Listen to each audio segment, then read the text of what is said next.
Señores, qué bolero. Mira, para esa gente que anda sin fe, con la energía chiquitita, deprimidos por la vida, mira, vamos a ver una cosa que nos levante la autoestima, que nos dé así una sabrosura por dentro, una talla que nos recuerde el esplendor que tuvimos nosotros en algún momento pasado, pero que se puede recuperar de nuevo. Vamos a ver juntos este material. Tú sabes que yo siempre te traigo aquí regalitos para embellecer tu día. Vamos a ver esto juntos. En el corazón de Cuba, a unos 45 kilómetros de La Habana, existe un pueblo con un nombre que sorprende a cualquiera: Hershey. Sí, como el chocolate. ¿Te acuerdas, no? El tren de Hershey, el chocolate Hershey. ¿Qué pasó? ¿Cuál es la historia detrás de todo esto? ¿Qué ocurrió en Cuba? ¿Cómo fue? Prepárate, que te vas a enterar de cosas maravillosas. ¿Qué? Vamos para allá. John Hershey, el magnate estadounidense del chocolate, tomó una decisión que dejó perplejos a sus competidores. Invirtió el equivalente a $100 millones actuales para construir una ciudad completa en Cuba, y no precisamente para hacer chocolate. Central Hershey, una próspera ciudad cubana que llegó a ser conocida como el pequeño Pensilvania del Caribe, Milton Hershey estaba en la cima de su carrera como empresario y visionario en 1915.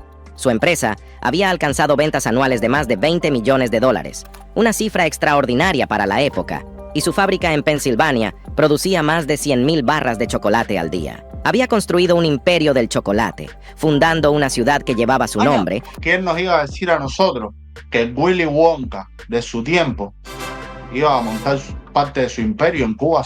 A los que les gusta Charlie la fábrica de chocolate, mira, para que tú veas qué país tan lindo, qué hermoso el chocolate, lo que yo creo que el producto que más le gusta al planeta Tierra, tuvo gran parte de su imperio dentro de Cuba. ¿Viste? Seguimos. Cuya infraestructura y servicios reflejaban su filosofía de bienestar para los empleados. La Primera Guerra Mundial había alterado la economía mundial, especialmente el mercado de azúcar.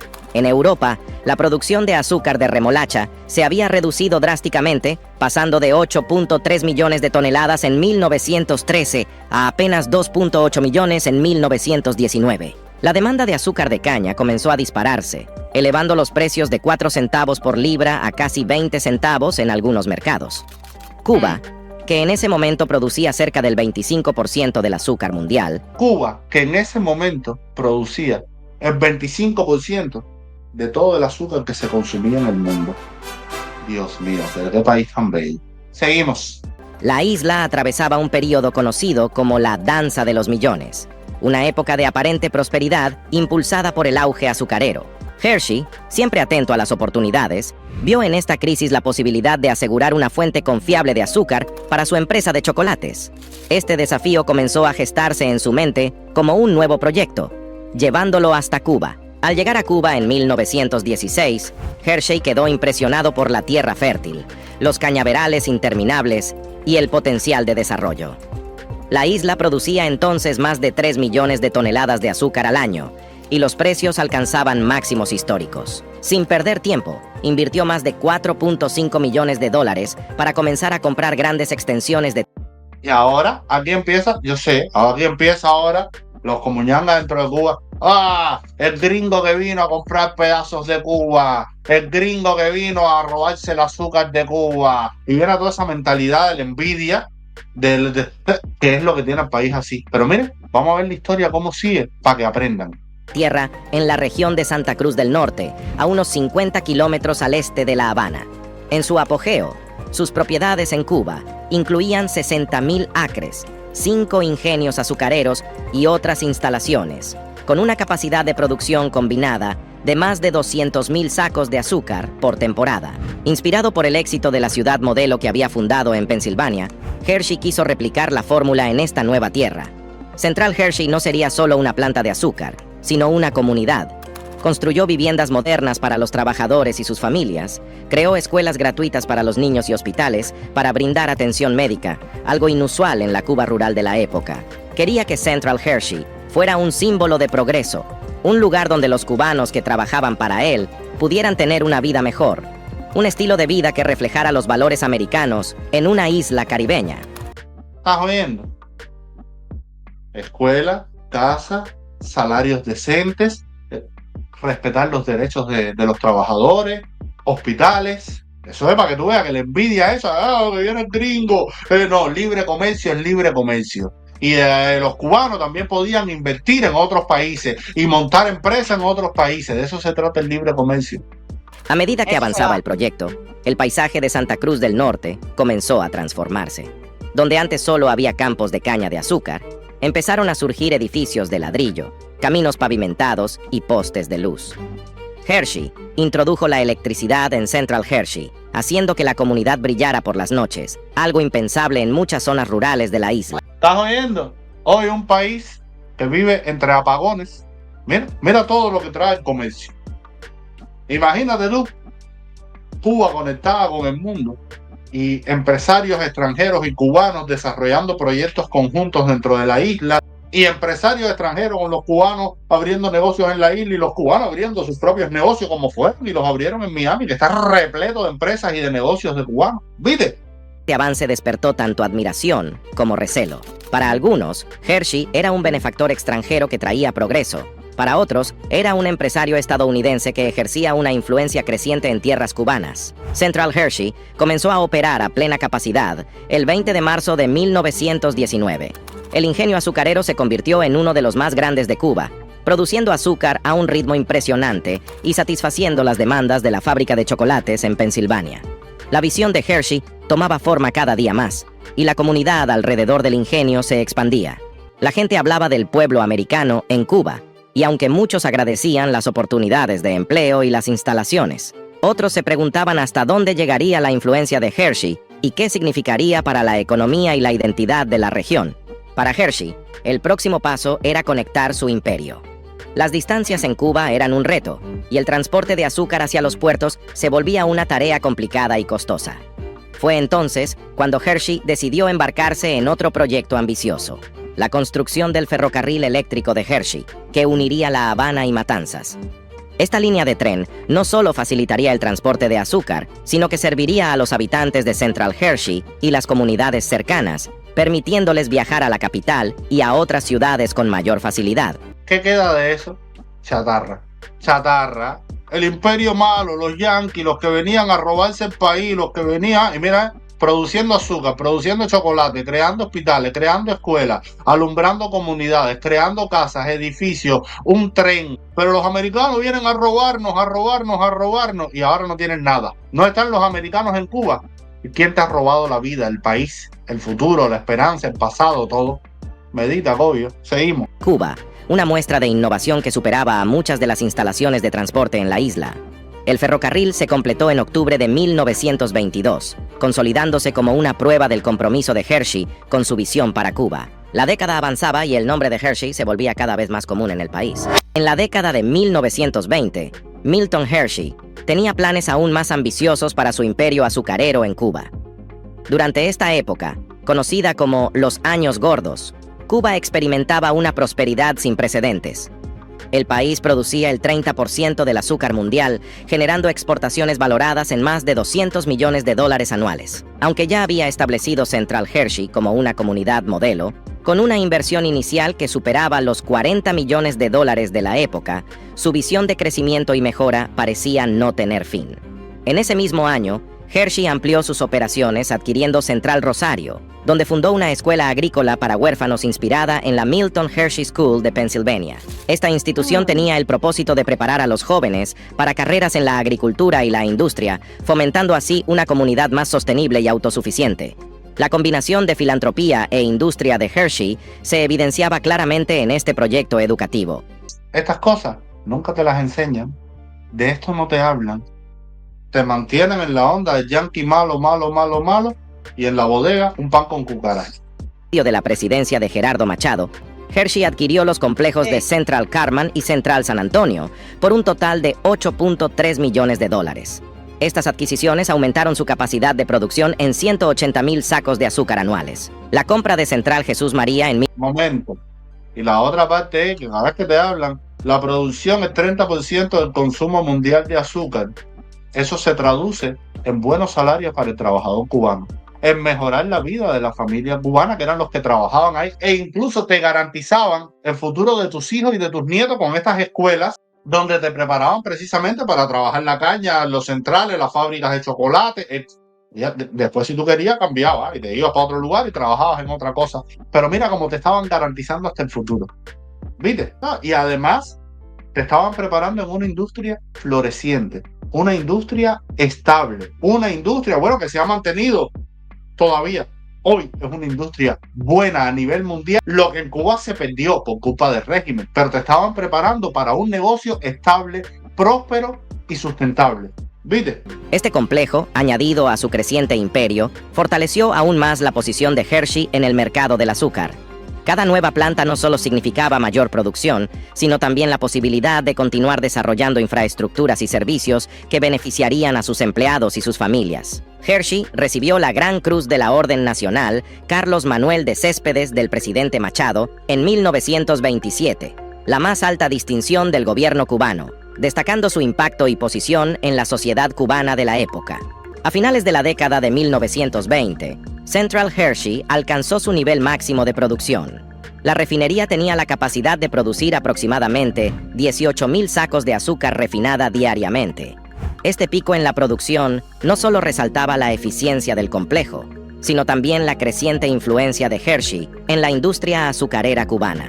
Durante la década de 1930, Central Hershey se consolidó como una ciudad modelo en Cuba, destacándose por su infraestructura bien planificada y servicios comunitarios de calidad, lo que le permitió ser conocida como un ejemplo de la industria estadounidense en el extranjero. Y ojito una cosa aquí, tuviste toda la prosperidad de Hershey, los centrales. Esto no quiere decir que él era el único.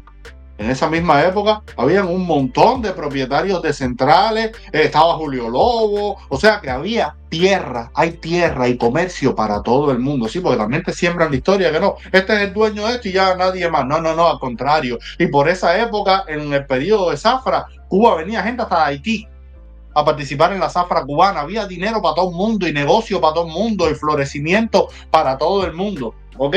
Te digo esto para ir desmontando viejos prejuicios, ¿ok? Seguimos. Y aparte, aquí estás viendo un modelo de negocio, que en el caso de Hershey, fíjate, es que el libre comercio es tan lindo. El pollo del arroz con pollo de Hershey no era el azúcar, era el chocolate. Él tenía que desarrollar el azúcar y alrededor del azúcar toda una infraestructura de ciudades, de hospitales, de escuelas, de mejorar la vida de las personas, de preparar al futuro, a los futuros obreros. Es todo un modelo integral que lo que hace es embellecer la vida de la gente.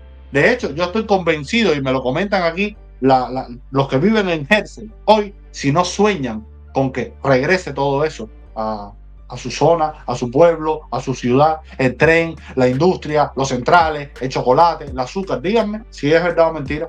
Gran depresión que afectó la economía cubana y provocó la caída de Machado, Central Hershey se mantuvo como un oasis de estabilidad. Mientras el desempleo alcanzaba el 33% y más de 100 centrales azucareros cerraban, las operaciones de Hershey continuaban, aunque a menor escala, y la compañía mantuvo el empleo de sus trabajadores, aunque con reducciones salariales del 15 al 20%. ¿Y por qué se mantuvo en medio de la crisis del momento? Porque el tipo inteligente al fin creó la infraestructura completa de su modelo de negocio. Él consumía el azúcar que él mismo producía a través de estos centrales, a través de estas escuelas, a través de las personas que trabajaban ahí, a través de que les creó una ciudad para que vivieran tranquilos. Y como tenía todo ese mecanismo ya creado, diseñado, no le afectó la crisis como al resto de los centrales que solo estaban enfocados en la zafra, el azúcar. Sí, porque eso es conocido en la historia de Cuba. Hay un periodo de las vacas gordas y de repente bajó y las vacas flacas. Es normal, la economía es cíclica, ¿ok? Pero a él no le afectó porque él había montado su película bien montada de la A a la Z. Milton Hershey pasaba cada vez más tiempo en Cuba, utilizando el país tanto como refugio personal como base de operaciones comerciales. Aunque visitaba la isla con frecuencia, su residencia principal seguía siendo Pensilvania hasta sus últimos años. Su presencia constante en Cuba reforzaba su compromiso con los proyectos en la isla. A medida que la década avanzaba, bajo la presidencia de Fulgencio Batista, Central Hershey seguía siendo un símbolo de innovación y progreso. Durante la década de 1940, la situación política en Cuba comenzó a cambiar drásticamente. Aunque Central Hershey seguía siendo una comunidad modelo y próspera, produciendo cerca de 230,000 sacos de azúcar anuales valorados en más de $8 millones, el creciente sentimiento antiestadounidense y la competencia comenzaron a desafiar el imperio de Hershey. El periodo entre 1946 y 1959 vio una gradual degradación de las condiciones laborales. En 1946, en medio de una Cuba que experimentaba una inflación del 40%, Y aquí sí hay un punto que es cierto.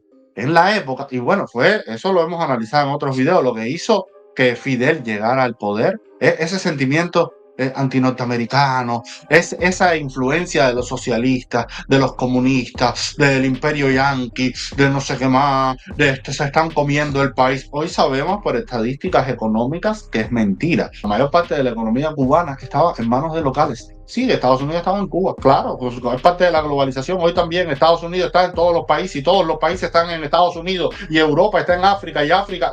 Es normal, es parte de la interrelación. ¿Tú me entiendes? Pero ese sentimiento antigringo y los yanquis, guau, guau, guau, guau, guau, guau, guau, bueno, desaparecieron de Cuba. Centrales, azúcar, chocolate, negocios, inversiones, dinero, todo. Así, gracias a eso, fue que llegó Fidel Castro al poder. Fidel Castro, te lo dije una vez, era el cóctel de lo peor de Cuba, lo peor de la envidia, el resentimiento, de la ignorancia. Fue los mayores poderes que tuvo él para bajar con su pesca a pata de la sierra, a destruir el país, robándose precisamente todas estas grandes empresas. vendió sus activos cubanos a la Cuban Atlantic Sugar Company por $30 millones, marcando el fin de su implicación directa en la isla.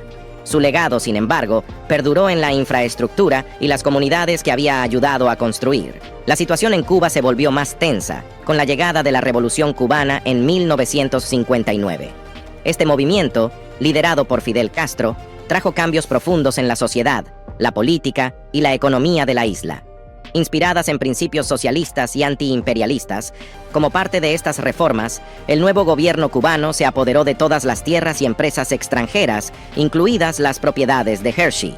Central Hershey fue rebautizado como Central Camilo Cienfuegos, en honor a uno de los héroes de la Revolución, simbolizando el cambio del control estadounidense al cubano. Sus activos se incorporaron al Instituto Nacional de Reforma Agraria, INRA, que no solo administraba las propiedades nacionalizadas, sino que también impulsaba nuevos modelos de producción colectiva y cooperativa. El nuevo gobierno cubano implementó la Ley de Reforma Agraria el 17 de mayo de 1959 como parte de un cambio importante en la distribución de tierras.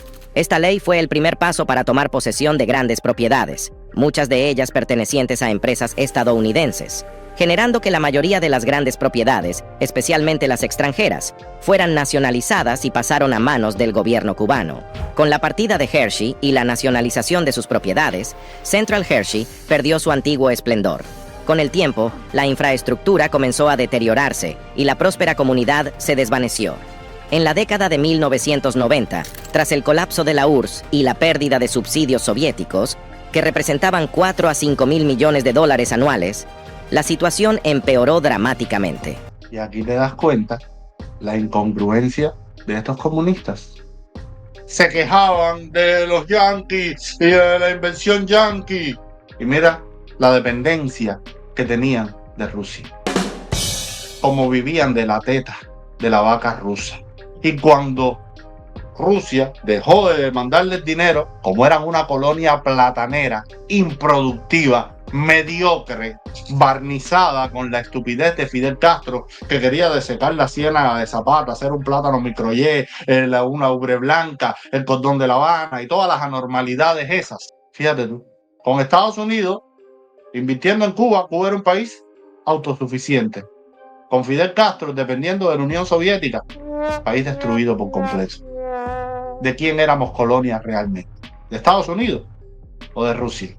Y señores, hasta aquí tienen una panorámica general del video. Te voy a poner el enlace en los comentarios por si quieres verlo completo, pero bueno, hasta aquí tenemos el alma, el resumen de lo importante. ¿Tú sabes con qué me quedo yo? Con que si esto lo tuvimos una vez, podemos volverlo a tener. O sea, Cuba está ahí, las tierras están ahí, el clima tropical está ahí divino. Lo único que tenemos que sacar de ahí es ese régimen, esa mentalidad, esa ideología política. Y el país va de nuevo a tener azúcar, chocolate, centrales, producción, economía, trenes eléctricos, prosperidad. Convencido estoy. Y este video es la prueba. ¿Ok? Así que nada, piquete, espero que les haya gustado el video. Yo te mando un abrazo y nos vemos en el próximo video. Chao.